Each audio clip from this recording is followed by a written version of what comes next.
So, hello and good morning, ma'am and classmates.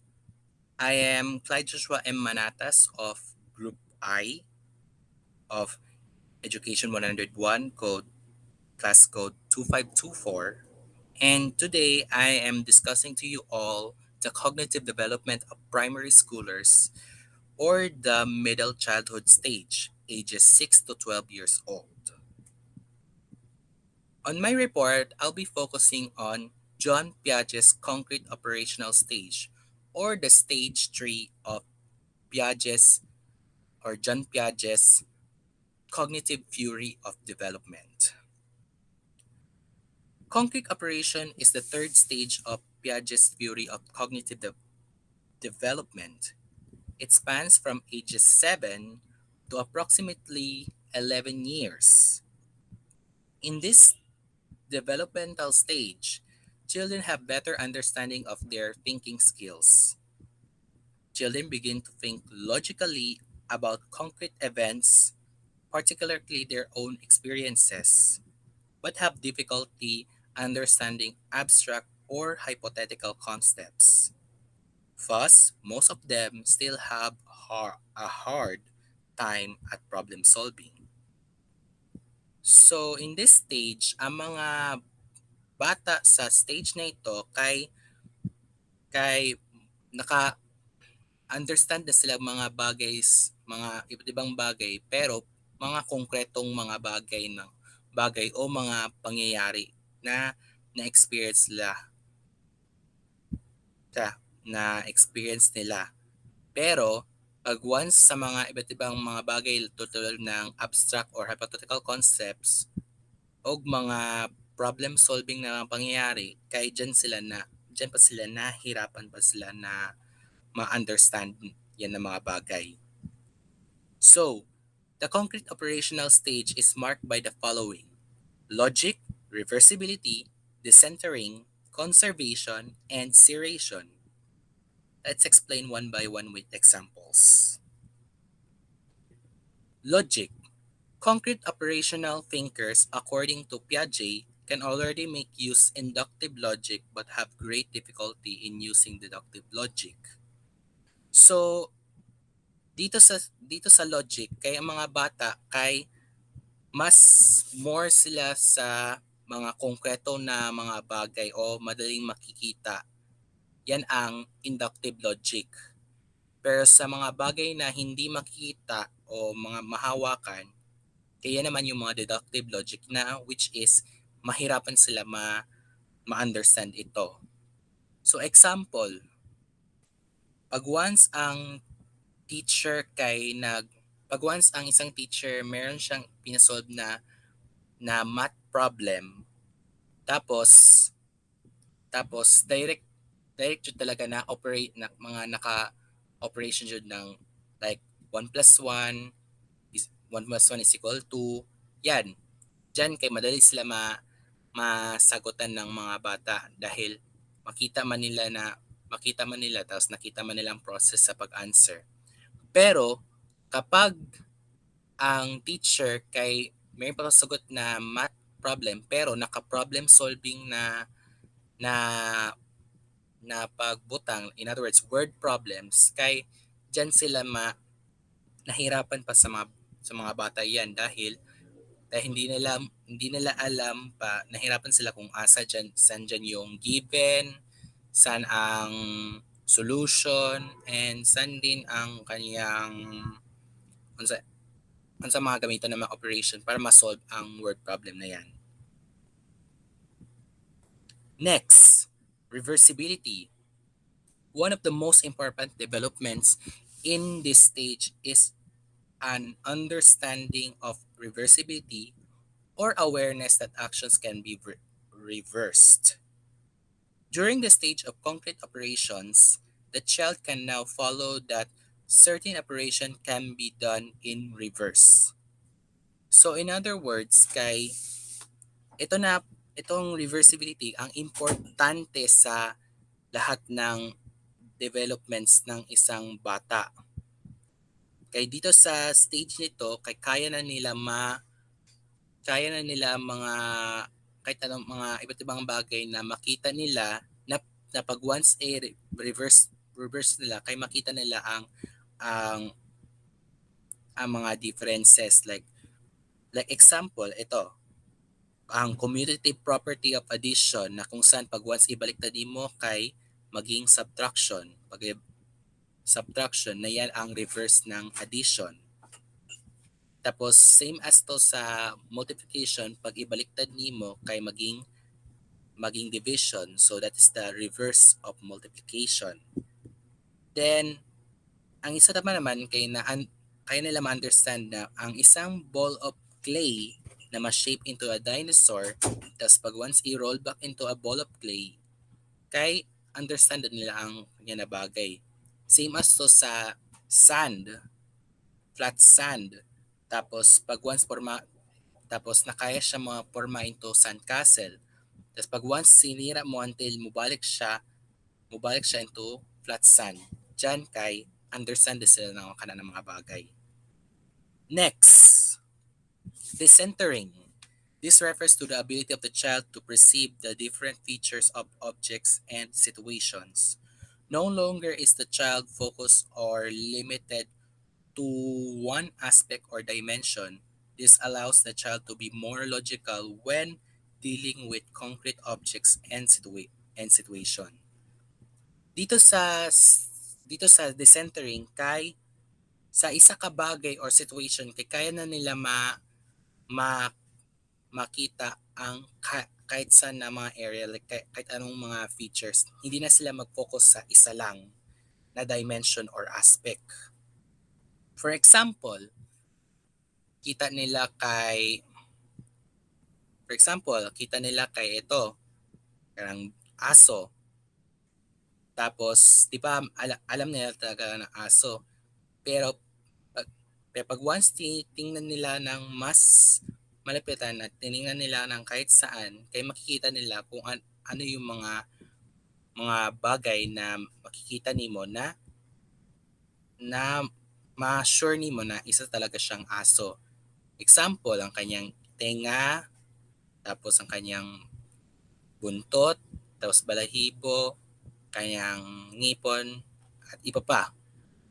Sa situational naman, kay kapag once kinausap ka ng merong kang tinanong sa'yo ng iyong parents nimo kay sure man talaga na kailangan talaga pag once meron silang i-ask na bagay sa iyo kay di naman mawawala na mo mo not mo not sure ang bata kung ano yung object niyon. Kaya talaga i-explain ng magulang kung anong bagay niyon at pag once makita na niya yung bagay na sabi ng nanay niya o tatay niya kay makita na maka-understand na niya kung ano yung sinabi niya na sinugo sa kanya at makita na niya yung bagay na yun. So yun. Next, conservation. This is the ability to know that certain properties of objects like number, mass, volume, or area do not change even if there is a change in appearance. Because of the development of the child's ability of decentering and also reversibility, the concrete operational child can now judge rightly that the amount of water is in a taller, hot, narrower container is still the same as when the water was in the shorter but wider glass. The children progress to attain conservation abilities, gradually being a pre-conserver, a transitional thinker, and then a conserver. So sa conservation kaya na nila kaya na nila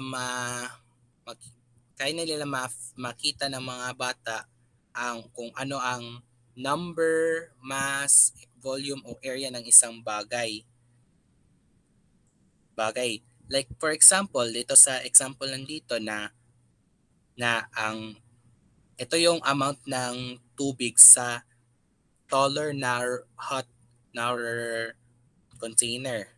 Tapos pag once ilagay na yan siya sa malagay na yung tubig sa shorter pero wider na glass, kay makita nila na magkapareho lang ang kanilang ka kara kada, karamihan like karamihan ng tubig sa taller hot narrower container o sa shorter but wider glass.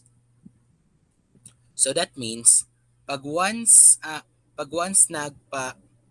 nagtimbang ka ng isang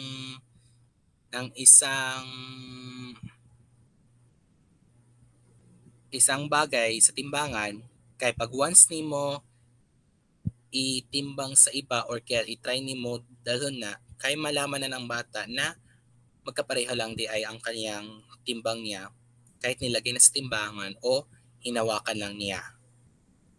So yun ang conservation. Last one is serration.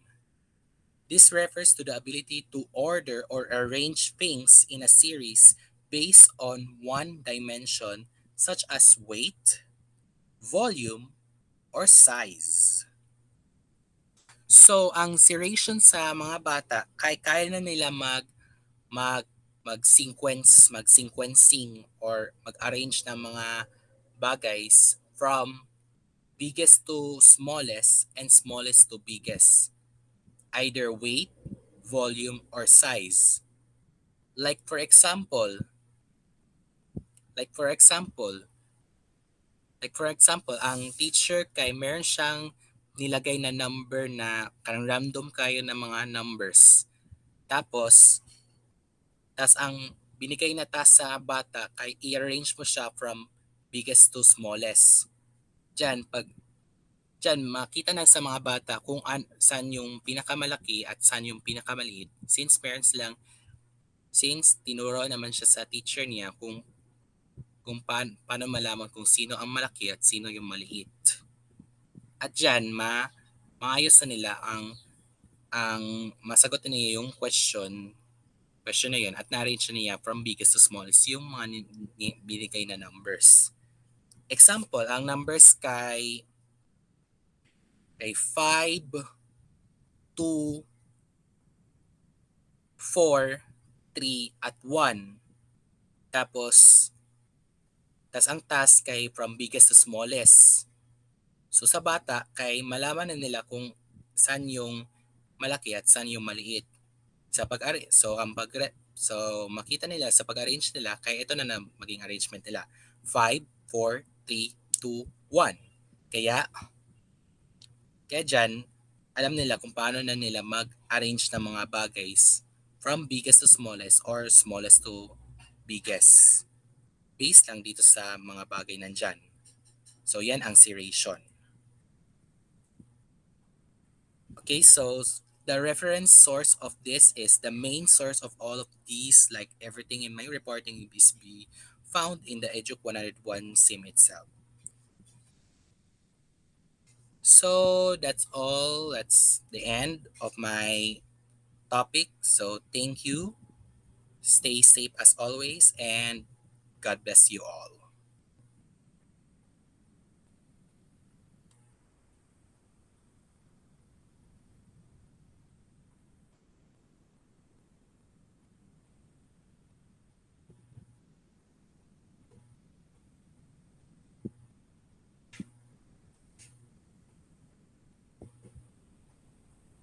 Good day everyone, my name is Angela Dumabok Gallego. I am second year college taking Bachelor of Physical Education.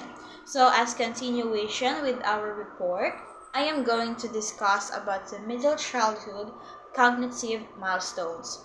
So school-age children's thinking skills become increasingly sophisticated as they encounter new people, place, and ideas. They develop ability to learn in abstract ways from books, arts, movies, and experiences.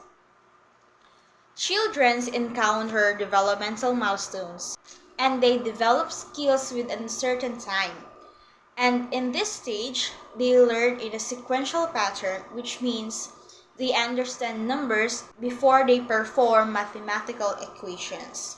During this stage, watchers or parents have a exciting experience as they encounters or witnesses their children's first encounter with formal schooling, and they watch them to grow and move between grades and schools.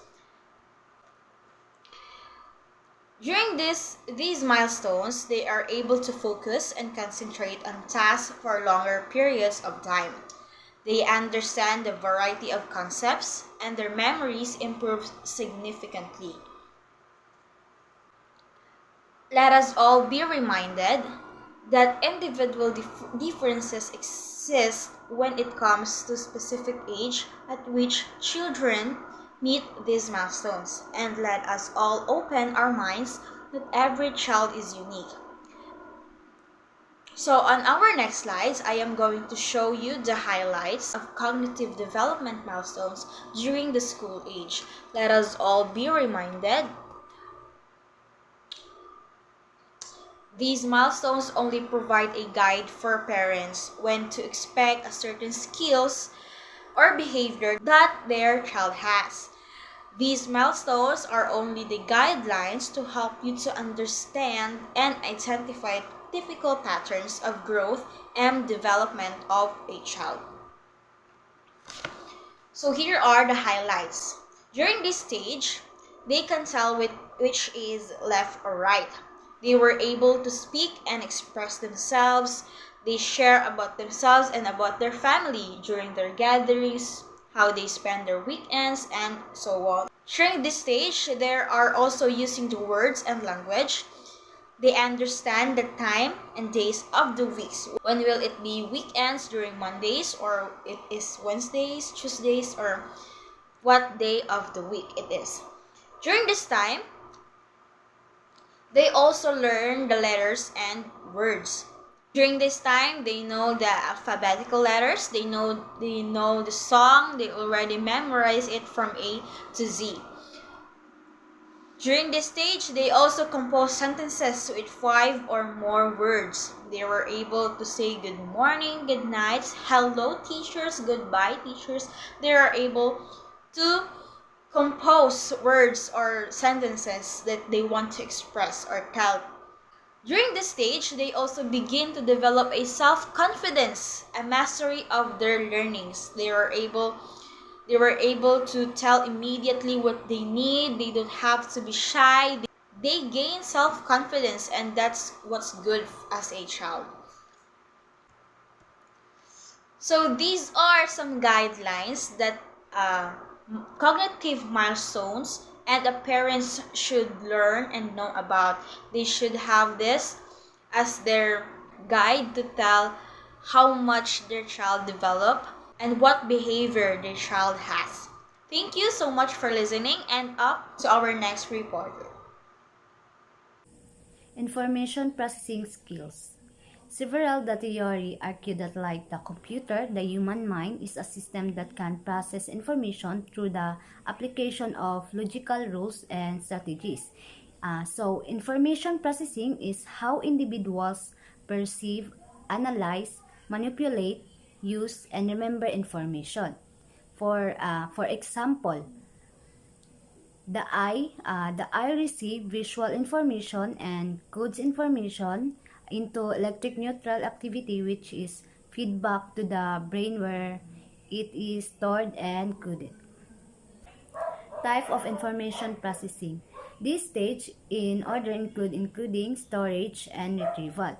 First is the encoding, collecting and representing information. And the second is storage, holding information. And the last one is retrieval, obtaining the information when needed, and a control process that determines how and when information will flow through the system. Information processing also talks about three stages of receiving information into our memory. These include sensory memory, short-term memory, and the last one is the long-term memory. Sensory memory is the first stage of information processing theory. It refers to the what we are experiencing through our sense at any given moment. So, this includes what we can see, hear, touch, taste, and smell. Sight and hearing are generally to be the two most important ones. Short-term memory, this is the second stage. So, uh, this is the first step for incoming information. It holds only a certain amount of information for a brief amount of time unless there is further processing into the long-term memory. So, it is also referred to as one working memory, as it serves any number of functions like remembering phone numbers, plans for the day, or the etc. And the last one is the long-term memory. This stage, the information we have received becomes implanted in our minds. So there is no limit to the amount and types of information we can retain in this storehouse. So we are not aware of every memory we have stored, but they are still there. What is the importance of information processing skills?